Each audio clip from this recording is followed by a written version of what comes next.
Welcome into the show, ladies and gentlemen. My name is Mark Farzetta. This is the Farzy Show, presented by Steven Singer of Steven Singer Jewelers. Are we on time? We're almost on time. We're actually almost on time today. For the people on the podcast, we're on time whenever you put us on. But for the people that do the live show, mainly on YouTube, we're almost on time. It's like 6:03. So good for us.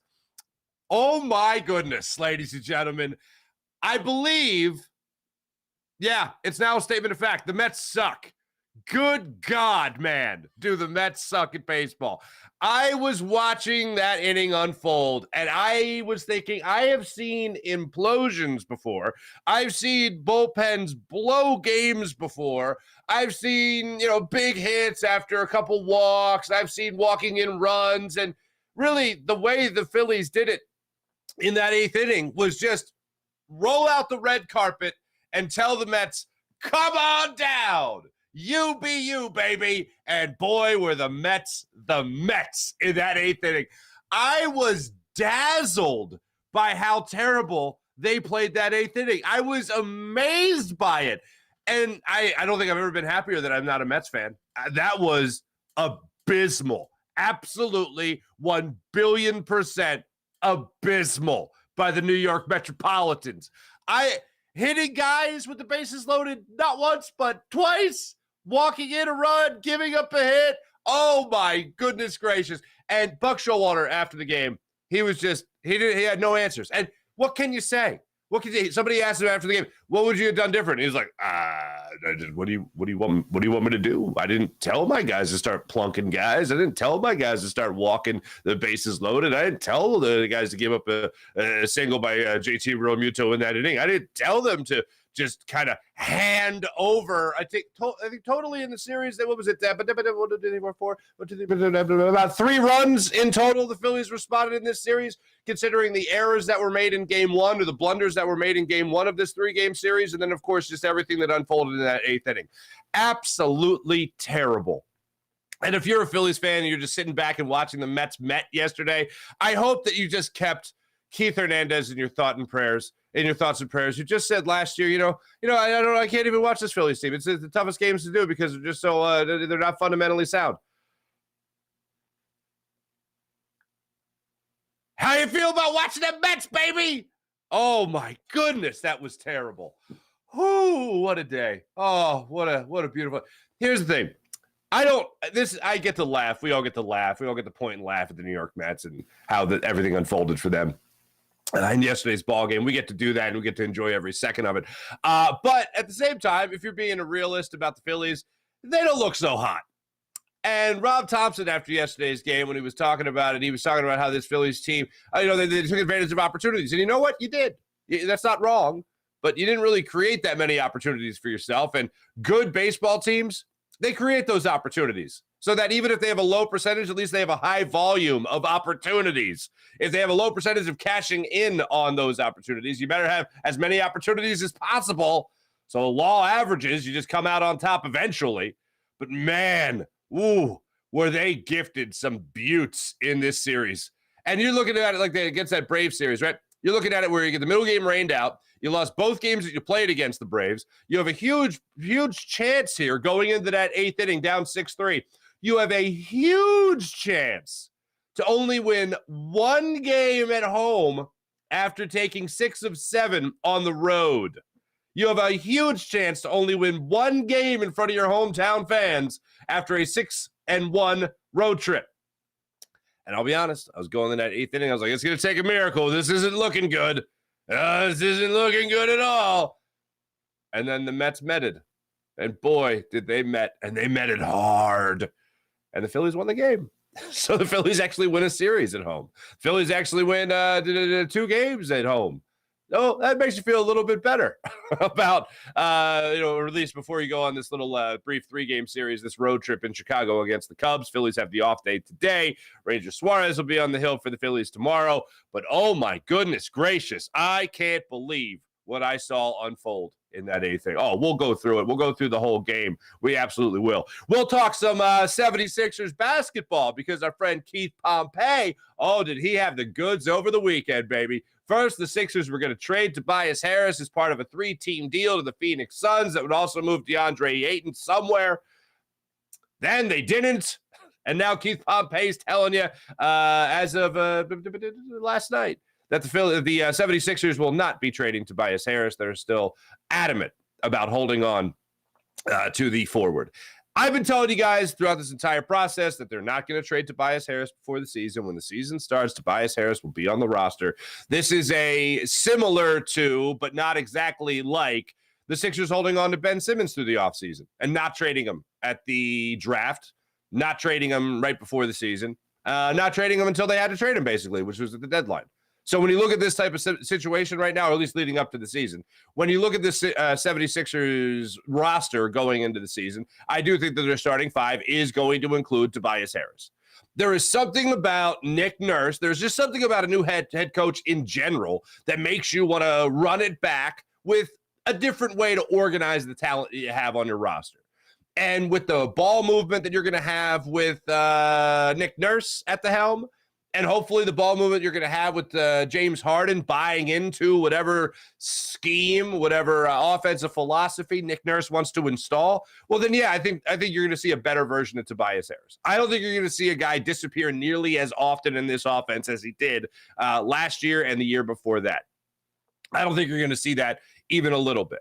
So if you're the Sixers, if you're Daryl Morey, then why shouldn't I ask for top returns on Tobias Harris when all things are equal? I just want to see how he does with Nick Nurse as the head coach. Just like I want to see what Joel Embiid can do, how his game's going to be different, if at all, under Nick Nurse. I want to see how James Harden runs this offense because, yes, I am pretty certain now James Harden will be back. You guys have watched my evolution of whether or not I've been convinced of James Harden's return or not, and I didn't think he was going to be back, and now I'm pretty sure he's going to be back. If you just follow and take all the information in as it's been released to us, yeah, he's going to be back.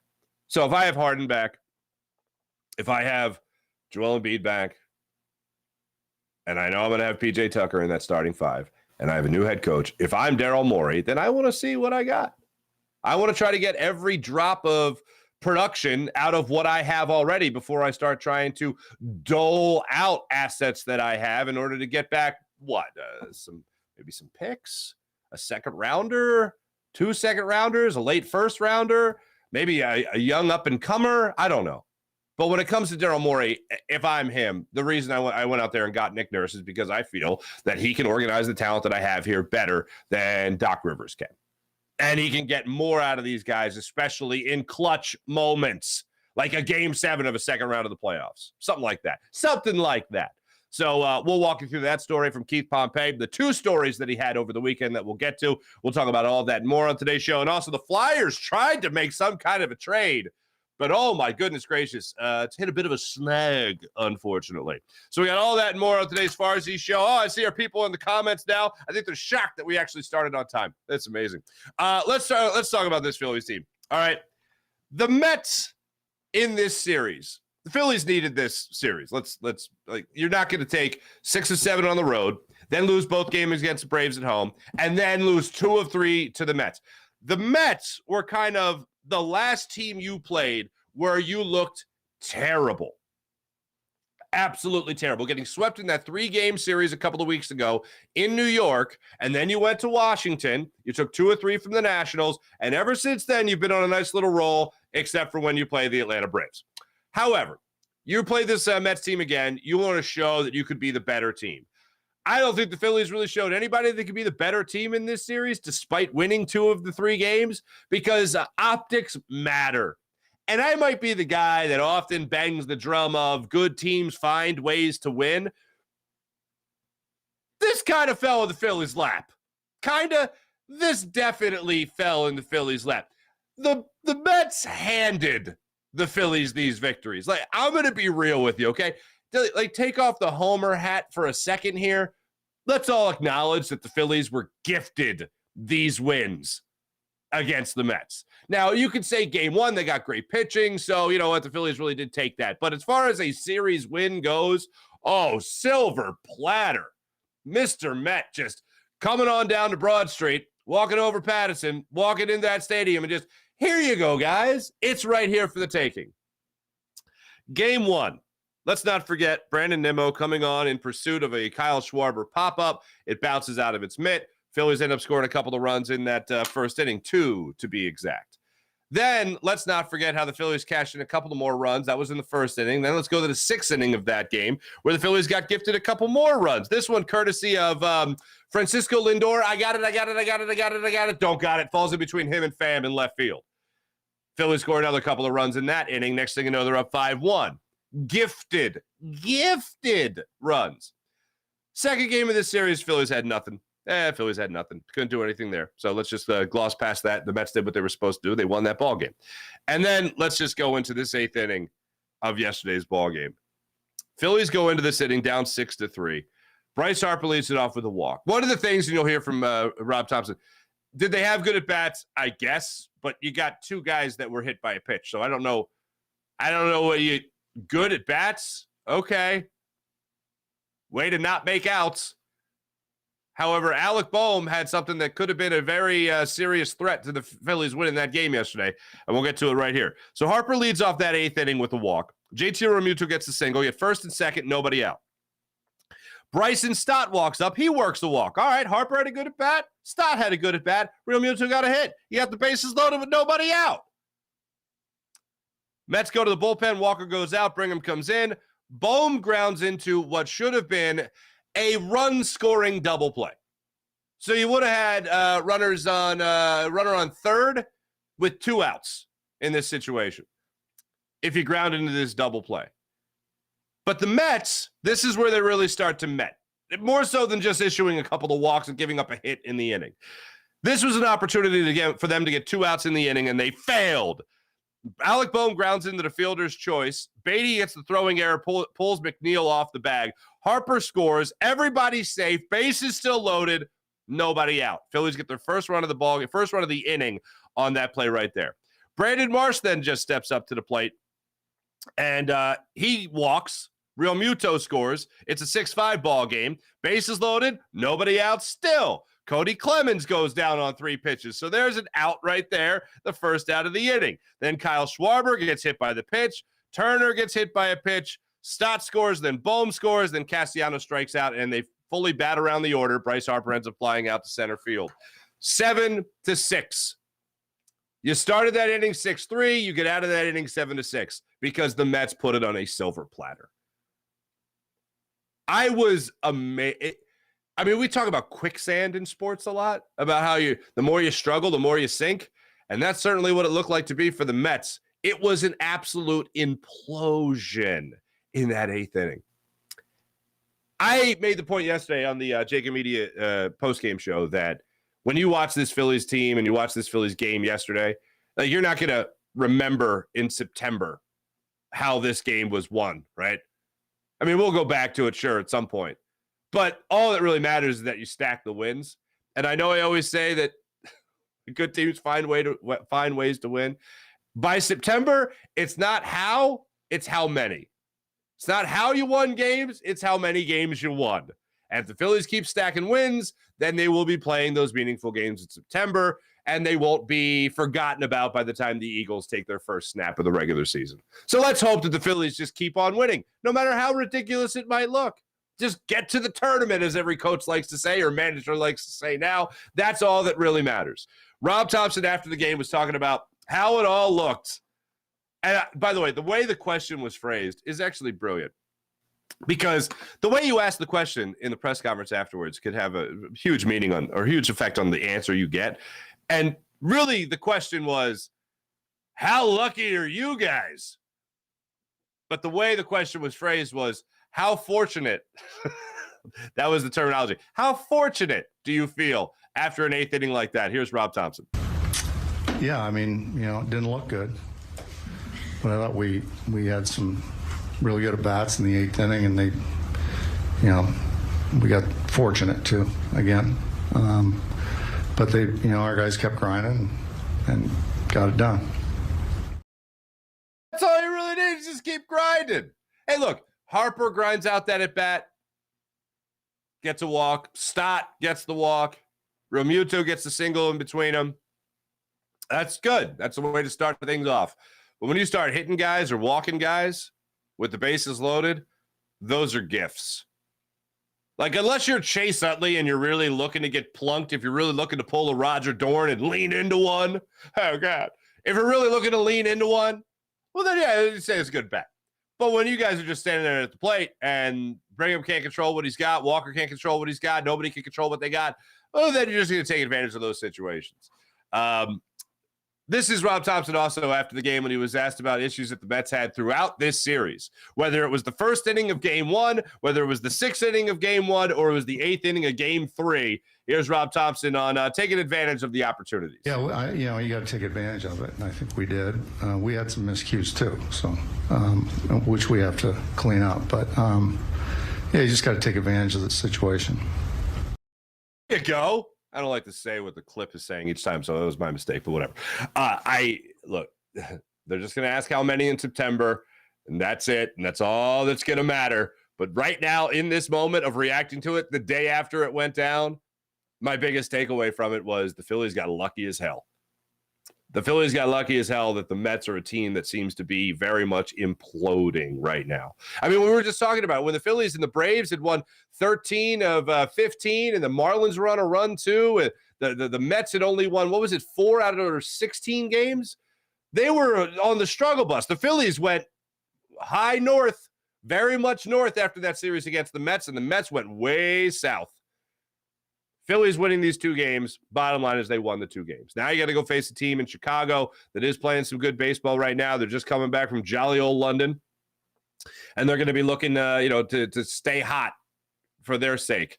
Phillies will have one of their best on the mound, a guy that has been an ace in his last 4 or 5 starts out there for the Phillies, and Ranger Suarez, and hopefully the Phillies will just keep the winning coming. And these will be more of the Phillies taking wins as opposed to the Phillies being gifted wins. And really, I mean, when you go back and you look at the A's series, you look at the Diamondback series with some of the blunders that were made by the Diamondbacks, you go into this series, of course, against the Mets. Phillies have been winning games. No question about it. They've had a couple of breaks, if we're being honest here. I know the Phillies, hey, look, again, good teams find ways to win. For the most part, that's true. But when you do look back, and if you're looking at if you're looking and being honest with yourself as a Phillies fan, and you're trying to take a run right now in June to mean that this team could be another World Series contender, yeah, sure, they could be another World Series contender, but it's not because of the way that they played most recently. It'll be because they get hot at the right time, and because Bryce Harper's hitting home runs again. He's not hitting a home run every 25 games, which is what he's at right now. His longest drought as a Philly. It's not because of that. It's going to be because it's not because of how they're winning right now. It's going to be because how they're going to be winning hopefully in September, when Bryce Harper's hot, when hopefully your pitching really straightens itself out. And yesterday was a disappointing performance. He gutted it out. I give him credit for gutting it out. But Zach Wheeler, last 3 starts that he had, last 4 of the 5 starts that he had, absolutely ace stuff. Returning to the quality pitcher that we saw him in the first couple of years of being a member of the Philadelphia Phillies. But as this game yesterday left a lot to be desired. The game against the A's. 6 scoreless, sure. But it was the type of situation where he was really gutting it out through those 6 innings, where we talked about how he didn't have his put-away pitches. Was it a good strike zone against the A's? No, it wasn't a good strike zone against the A's. But bottom line is the sweeper, the curve, the fastball did not have the life that we have seen from Zach Wheeler in years past and in starts past just this season. So it was another gutsy performance by Zach Wheeler, but still not a good performance by Zach Wheeler. Last time around 6 scoreless, this time around 6 hits or 6 innings, 5 runs. He's got to be better than that. So hopefully he figures it out on a more consistent basis. Hopefully Aaron Nola figures it out at all on somewhat of a consistent basis. And Ranger Suarez keeps doing his thing. Taijuan Walker keeps doing his thing. Maybe you get Christopher Sanchez as your 5th starter. I saw the headline yesterday. Is Christopher Sanchez a better option for 5th starter? I was like, better than the bullpen? Yeah. Please.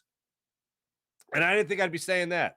I was not really president of the Christopher Sanchez fan club, but if he's going to give you 4 or 5 innings consistently, and I don't have to worry about the bullpen, and I can save the bullpen for, I don't know, games where the bullpen's supposed to be pitching, after the pitcher gives you 6 strong, then I'll happily do that. But the Phillies aren't going to all of a sudden be a magical playoff team because of this run in June. It's going to be because of how they end the season. And if they get finally guys clicking on all cylinders, Alec Boehm has a second half surge like we've seen him do before. I mentioned Bryce Harper. If Trey Turner gives you a lot more of what you saw yesterday. I mean, you want to talk about taking advantage of an opportunity. Trey Turner gets on base yesterday, and you want to talk about creating a run? Oh, my goodness. Fifth inning, works a walk to start things off. Leone is now pitching for the Mets. He works a walk, steals second, steals third, throwing error, scores. It went from a 4-2 ball game to a 4-3 ball game thanks to Trey Turner knowing how to run the bases. Still hasn't been caught in the base pads. And don't tell me for a second that when he stole second that you weren't thinking he was going to steal third, because I knew he was stealing third. How did the Mets know he was? How did the Mets not know he was stealing third? And they throw a sinker away? That's a hard pitch to throw, especially trying to throw somebody out at third. Rush the throw, throwing error, run scores. That was the Phillies creating and taking advantage of their own opportunities yesterday. More of that from Trey Turner. You get that more down the stretch. See the Phillies play like that in September. That'll make me go, definitely a playoff team. I've been saying playoff team, but definitely a playoff team in September. If they're playing like that and they get this pitching figured out, then we can talk about the Phillies really making a deep run in the playoffs. I mean, I didn't feel great about the Phillies and how they made it into the playoffs last year, but they drew the Cardinals. They handled their business against the Cardinals. And the next thing you know, they're in the World Series. One of the reasons the Phillies needed these kinds of breaks from the New York Mets was Kyle Schwarber 0 for 17. 0 for his last. Hitless. He was hit by a pitch more times than he got a hit in this series. I don't know if it's and he's played well in this Mets series. He played well in the field.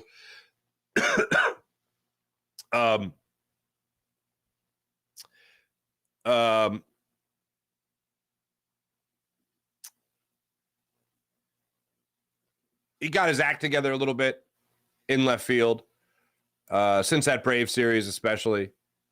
But watching him at the plate, he has not looked like June Kyle Schwarber. And I'm not talking about, he's not blasting home runs every other at bat or anything like that. There's just something that doesn't look right. And I don't know if the guy's injured. I don't know if he knows that they have a lack of options right now for left field, and the designated hitter spot is tied up with Bryce Harper at the moment. It's going to be tied up for a while, hopefully not so much after the All-Star break, as Rob Thompson's been saying pretty much this entire time. But there's been a lot left to be desired from Kyle Schwarber recently. 0 for his last 17. JT Realmuto broke out of a slump as well with his hit in the 8th inning yesterday. There's been some big guns for this Phillies lineup over a long period of time now that have left a lot to be desired. Trey Turner certainly has been one of them. Nick Castellanos going into this series against the Mets had started to struggle a little bit, but now he seems like he has figured it out again. Brandon Marsh had a great homestand, no question about it, going into yesterday's game. He was over 3 yesterday, but you saw the stat during the game. He was hitting .714. Okay, that's not a slugging percentage. That was his batting average. .714 on the homestand before he took the 0 for 3 day yesterday. And he even worked a walk, so he still got on base.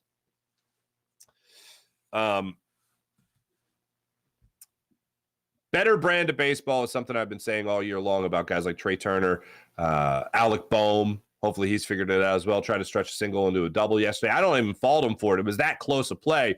Pham played it perfectly. If Pham doesn't play it perfectly, Alec Boehm standing on second base in that instance instead of a single with a put out at second.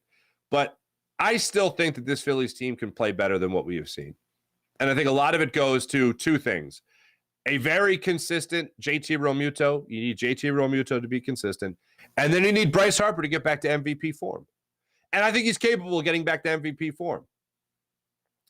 When the power comes, and I do believe it will come for Bryce Harper, that's where I really feel like this team is going to turn things around. You need that to happen in the lineup, and then you need to solidify your starting pitching. And I don't mean that you need some kind of extraordinary trade that needs to come down with somebody coming in to help this rotation. I mean the guys that you have, your 1, 2, 3, 4 guys. Like the reason I had so much confidence at the start of the year, and still have some confidence the Phillies are going to be a playoff team, is that they actually improved their starting pitching.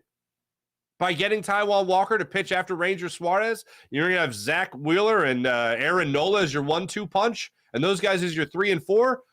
All right. And then at the time, whatever you're going to get from Andrew Painter, who continues to progress, which is great. Well, now if you have a decent fifth starter, and when I say a decent fifth starter in Christopher Sanchez, when I say a decent fifth starter, I mean not 2-3 innings of Matt Strahm, not Andrew Vasquez coming in the 4th inning, not Jake Hoffman coming in the 5th inning. When non-bullpen games, get a fifth starter that's better than the bullpen game, and you could do some good things. And that'll help you, by the way, for the other 4 days for your starting pitching. And also who's going to be available out of your bullpen. So when I see that, then that's where I'll really have confidence this Phillies team will start to click in. Bryce Harper, JT Realmuto, some consistency. Yes, power from Kyle Schwarber, obviously. And then getting this starting rotation. It sounds like a lot, but I think it's a matter of flipping a switch with a lot of these guys. And I'm hoping as time winds down in the season, after the All-Star break, maybe at the trade deadline, whatever it might be, this Phillies team will finally find a way to click it into high gear.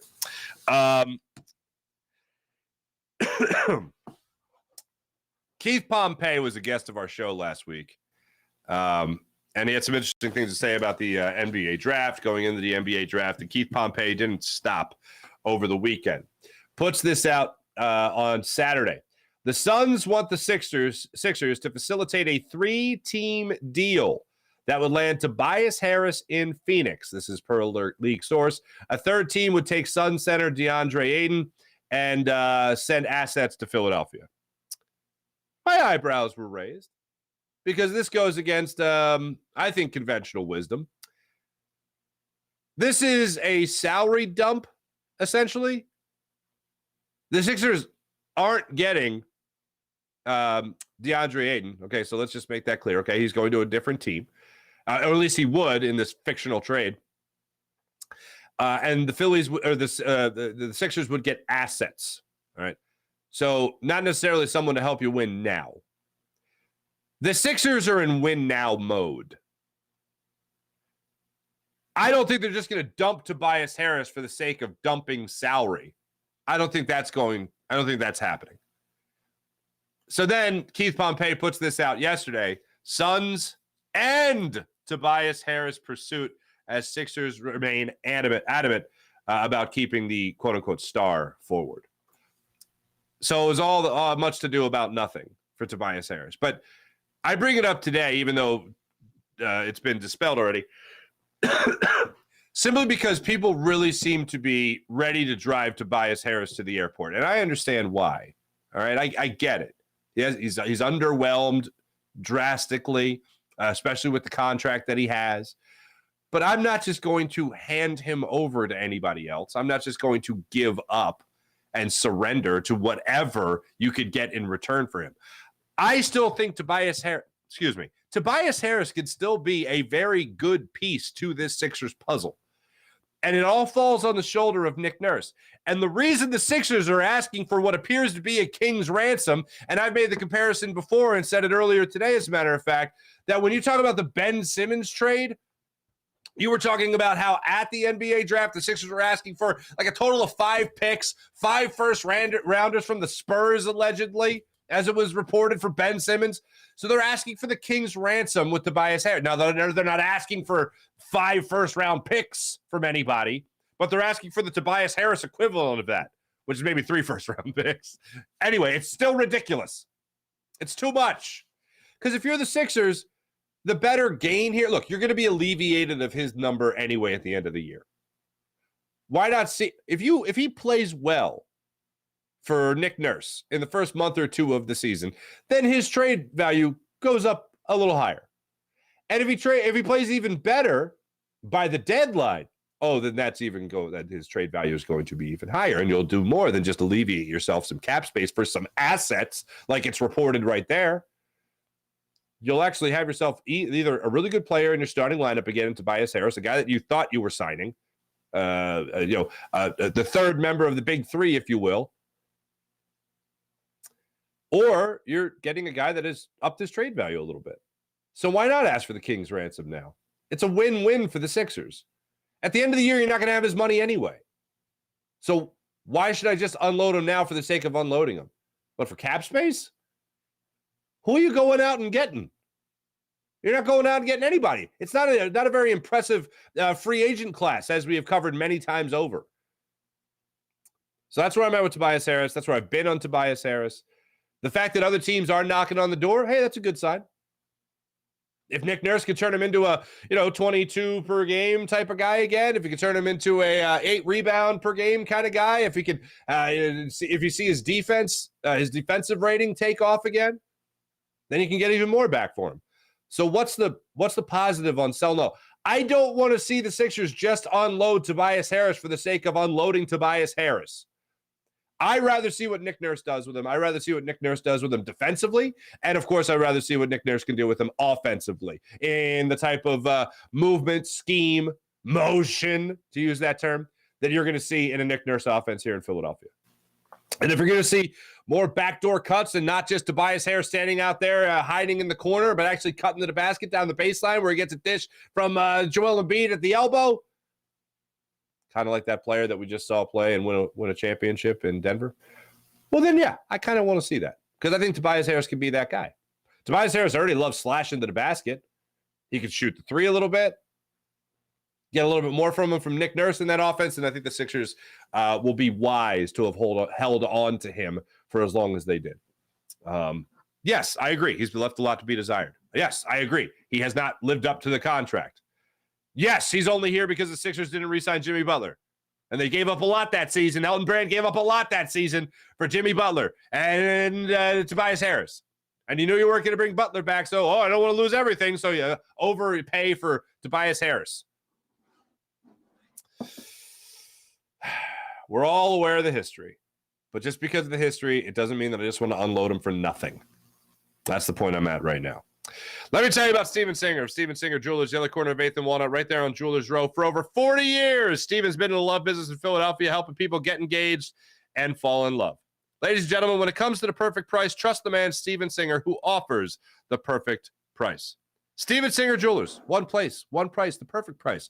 Online at IHateStevenSinger.com. That's IHateStevenSinger.com. What do you do at the other corner of 8th and Market? Well, you're going to get treated like a real family member. You're going to get treated like a real family member at the other corner of 8th and Walnut with that perfect price. So you don't have to worry about the pressure of haggling or negotiating or anything like that. You just sit back, you relax, and you pick out the beautiful piece of diamond inventory that you really want at Steven Singer Jewelers. Steven Singer Jewelers, one place, one price, the perfect price. Online at IHateStevenSinger.com. How about Manscaped? Check out Manscaped, ladies and gentlemen. The leader in below-the-waist grooming. Join 4 million men worldwide who trust Manscaped and their skin-safe technology that helps you reduce the risk of nicks so you can manscape with confidence and comfort. You'll love their Platinum Package 4.0. This is their best hygiene bundle yet. It includes their Lawnmower 4.0 trimmer as well as their Weed Whacker ear and nose hair trimmer. And yes, they do come with skin-safe technology, ladies and gentlemen. So check out Manscaped at manscaped.com.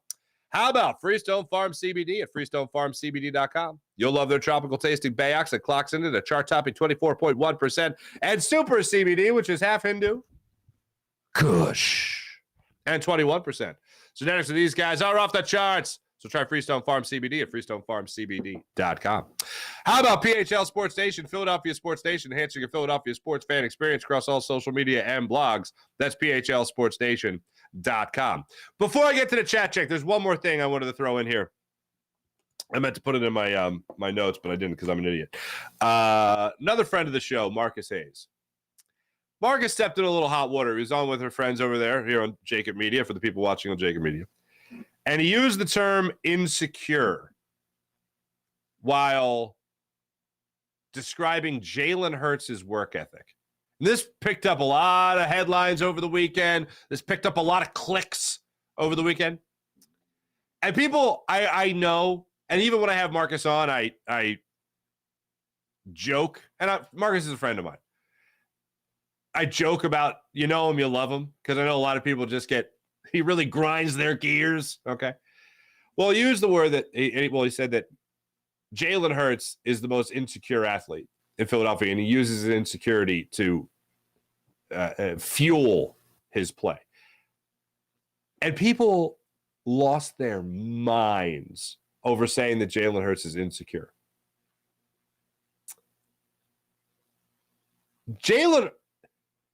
The rent is due every day is something that insecure people say, but they don't say it with a worry. They don't say it because they're scared. They say it because they realize the pressure of every single moment, especially if you're an NFL quarterback. And I think we looked at a guy like Carson Wentz as if he was insecure because he was. But he was insecure and he crumbled because of it. Jalen Hurts is insecure and he thrives because of it. There are people that let that cripple them. And then there are people that use that to fuel them. And Jalen Hurts is exactly the type of quarterback that I want. He uses criticism. He uses any amount of insecurity to make sure that he performs at a high level. And he handles his business. That's why I love Jalen Hurts. You know another way of saying it? And I don't think this would have gotten the clicks or the headlines. The other way of saying it is very simple. The guy doesn't take anything for granted. And isn't that what we want? Isn't that what we want in every one of our athletes? Like, yeah, sure, yeah, hell, we want a lot of talent. We want a hell of a lot of talent. We want guys that are going to go out there and guys that are absolutely going to ball every single day. But we also want to know that there's guys that aren't taking anything for granted. We also want to know that those are guys that are busting it down the first base line every time or going hard into the corners. Like, those are the type of athletes that we want. And that's why when Jalen Hurts signed that deal, I've never felt more confident in giving a young quarterback, a young athlete in general in Philadelphia. I have never been more confident in handing over as a fan base, and it's not our money, but I've never been more confident in a guy getting 103 or 110 million fully guaranteed. I've never been more confident in a guy getting a huge contract than I have in Jalen Hurts. You could talk about other unproven, you can talk about other proven commodities like Bryce Harper, for instance, when he got a $330 million deal, he was already an MVP in the NL. He won another MVP award with the Phillies, obviously. But you talk about other big money players. I'm trying to think of anybody, and I've been trying to think of anybody young, a guy with 1 year under his belt of taking a team to a Super Bowl, a guy that was a runner-up in the MVP award, an all-pro.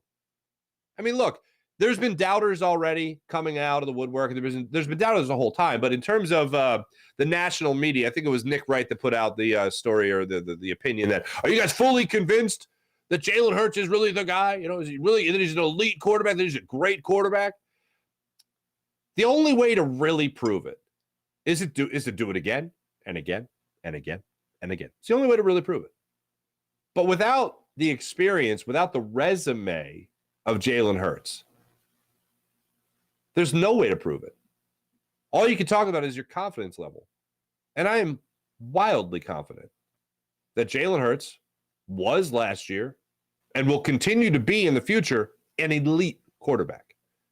And if you finish in the top 2 in MVP voting, if you take your team to a Super Bowl and during the season you're playing at an all-pro level, yeah, I'd say that's pretty elite. Last year I was talking about the word is a lot. Right now he is. The question right now is whether or not he can continue to be. And that's where the confidence comes in. I have a hell of a lot of confidence. I am extremely confident. I am all but 100% sure, because you can't be 100% sure until you actually play it out, that Jalen Hurts will be an elite quarterback again this year. That Jalen Hurts will again be an MVP candidate this year. That Jalen Hurts, yes, again, will take his team to a playoff run, a deep playoff run. Fully confident in all of it. People can throw in other things like injuries. Everyone's got to worry about injuries, unfortunately. But the number one reason I have all this confidence in Jalen Hurts isn't just because the way I saw him play this past year or the way I saw him play in the previous season, his first year as a starting quarterback. It's because of what the guy has between his ears. Nothing's taken for granted. Every day is working his ass off because guess what? Yeah, hey, all-pro season. Hey, Maxwell Award for NFL Player of the Year. Hey, all that's in his back pocket already. You know what he's doing this offseason? Working harder. That's why I have confidence. You could call it insecurity. You could call it not taking anything for granted. Because as he tells us time and time again, the rent's due every day. So he paid the rent last year every single day, and look where it got him. got him pretty far. You know what was due right after the Super Bowl? The rent. You know what was due at OTAs? The rent. You know what's going to be due at training camp? The rent. You know what's due in between then? More rent. And he just keeps on paying it every single day. That's why I'm so confident in giving that guy that contract. That's why I was so confident then. That was my opinion then when they handed him the deal. That's my opinion now that he has the deal. So I saw the word insecurity get thrown out there with Jalen Hurts. I feel like every athlete that we have in Philadelphia, we ask them to not take anything for granted. I remember Sean Bradley, the former Sixers center, right? I remember him. He's got a quote about how, I think Scott Rowland said something similar about this, but similar to this. But he said something about how the trouble with Philadelphia is they want you to play every game like it's game 7. Yeah. Kind of. That's kind of how and you know what that means? That means we don't want you to take anything for granted. There's no tomorrow. Win right now. Dive on the ground. Take the hit. Be physical. Do anything to win. You know, in baseball, that can be kind of tough because 162 games and every dribbler to second base, it's hard to bust it down the line every single time. The guy is a professional fielding it, but it's still what we want. Don't take anything for granted. God forbid you have that pop-up that falls into play and you're not standing on second base. Jalen Hurts, if Jalen Hurts played baseball, he'd be the guy busting it down first base every single time. Fortunately for us, he plays the most important position that we have in all the Philadelphia sports. He's the quarterback of the Philadelphia Eagles. And if that's the most important position, which it is, then I kind of want that guy to be playing at a high level and not taking anything for granted and also busting his ass to make sure that nothing's taken for granted. You can call it insecurity. You can call it not taking anything for granted. I'll take either of them because it doesn't matter. Because Jalen Hurts is the guy that's going to take whatever criticism thrown his way, whatever adversity is thrown his way, and he's going to deal with it. He's not going to crumble in the moment. We've joked many times about he's on mental steroids when it comes to being a leader on this team, when it comes to taking criticism, when it comes to tough moments or adversity. Yeah, he's the guy I want at the helm. A lot of people use insecurity as fuel. They pay attention to the doubters, they put it in their back pocket, and they prove them wrong. Yeah, Jalen Hurts thrives on it. I don't think it was a negative thing to say. I can understand how some people might take it that way, but I think it's the God's honest truth. It was similar to, I remember last year I was talking about the Eagles had no one true identity. And we've talked about that as a real negative for football teams in the past, really any team in any sport. You don't have an identity. What's your identity? We talk about a running team. We talk about a defensive team. We talk about a team that can really air it out. The Eagles' identity, if you really had to have one, was that they were a chameleon. They could do whatever it takes. What do we need to be today to win? We need to be a running team. Let's go run. We need to be a defensive team. All right, let's hold them to a touchdown. Oh, you need to air it out. Let's air it out. They were a multifaceted, multiple personality team. People were like, well, that's their identity. I'm like, yeah, but my point was it's no one true identity. They're not a one-dimensional team. It's a compliment. You're saying negative things. Not really. Not really. Anyway, let's get to the chat check and see how you beautiful people are doing on this fine morning. Fuji. What's up, Mike Fuji? April. I thought of you over the weekend.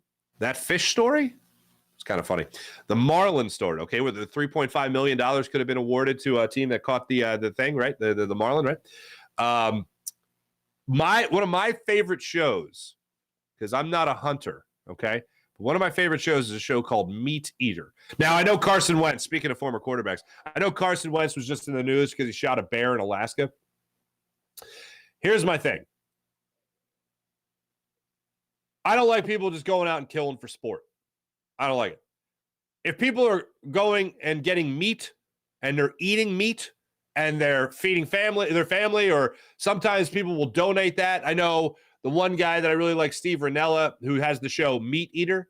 I love this show. And again, I'm not a hunter, but I watch this and the guy's incredible because he goes and he hunts the animal and then it's 20 minutes of a hunting show and 5 minutes of a cooking show. That's what I love about it. He shows you how to prepare the meal and everything. And that to me is fine. I have no issue with that whatsoever. It's all part of the food chain. No problem. But if you're just going for a trophy I think I hate that. I think that's despicable. Now, I don't know what Carson's doing with it, and I know he just came up and posted the picture of him with the bear in Alaska, and a lot of people are outraged over it.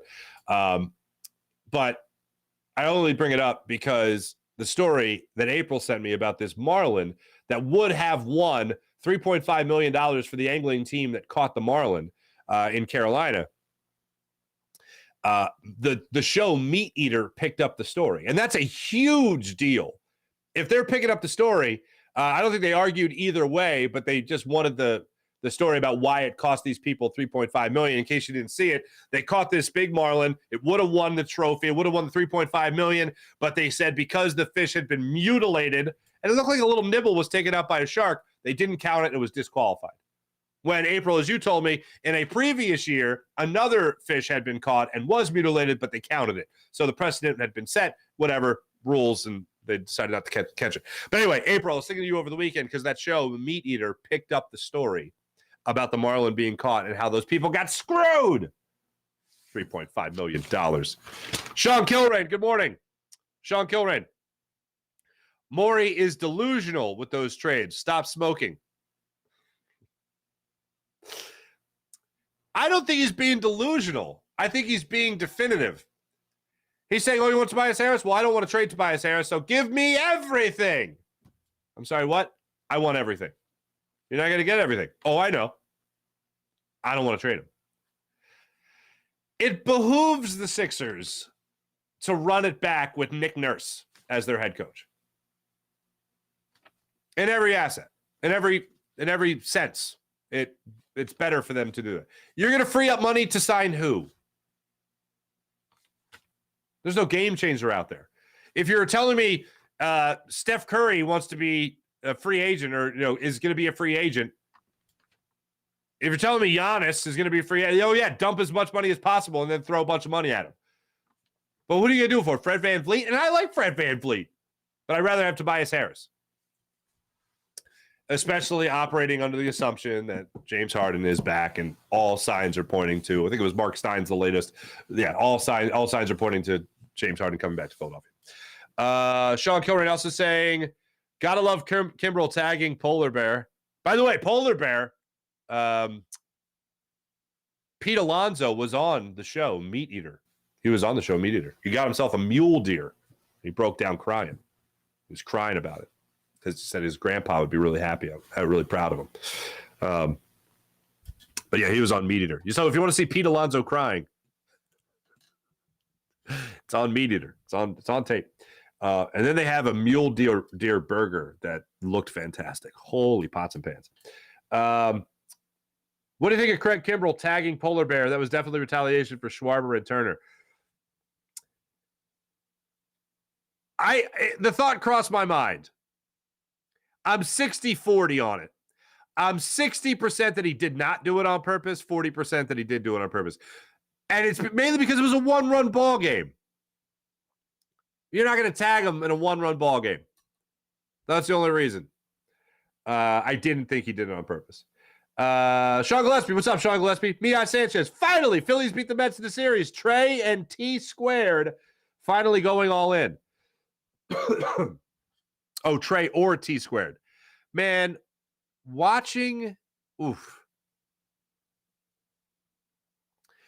Trey Turner get on base with a walk, steal second, steal third, and then score on the throwing error.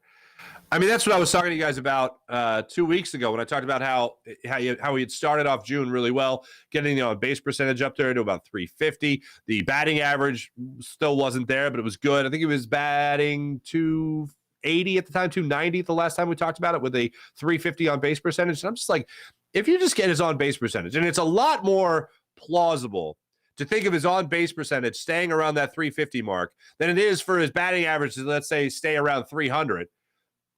Because that means he's working walks, he's fouling off pitches, he's having good at-bats, he's getting some hits.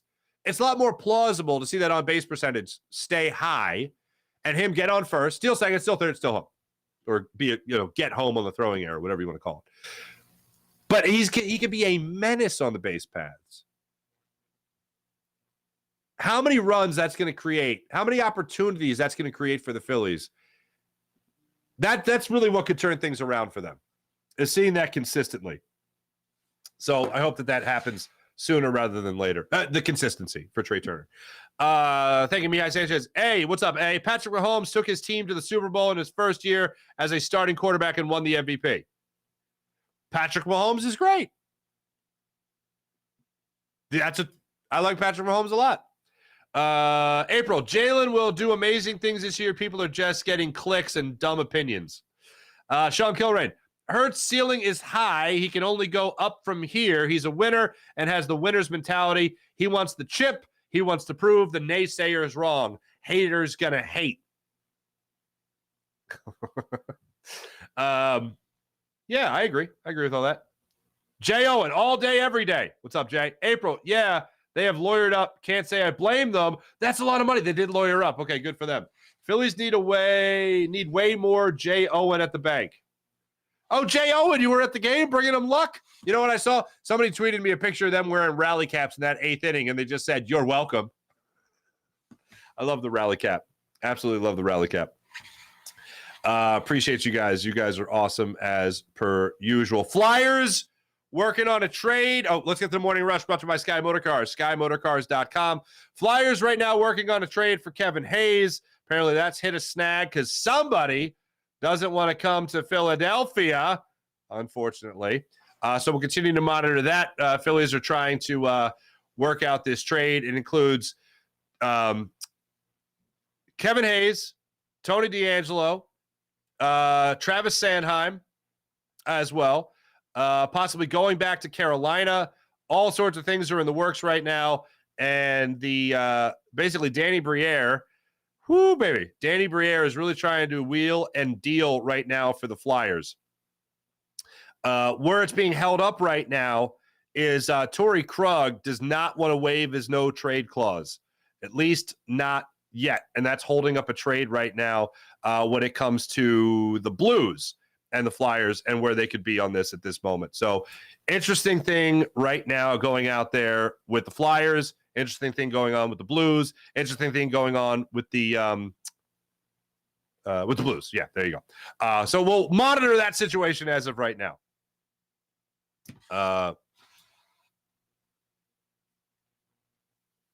Yeah, that's where we're at right now with the Flyers, unfortunately. Phillies are back at it tomorrow. They'll take a much-needed day off today after that craziness against the Mets. 8:05 start time tomorrow. Ranger Suarez will get the start against Jamison Talion. Ranger Suarez just absolutely dominant, has not allowed more than 2 runs in a start over his last 5 outings. Of course, in his last 4 outings, he has not allowed more than 1 run in those starts, going at least 6 innings in each of them. We hope to see a lot more from that with Ranger Suarez going up against the Cubs starting tomorrow night. 3-game series, brief road trip out there at Wrigley. Jamison Talion will get the start, or Talon will get the start for the Cubs.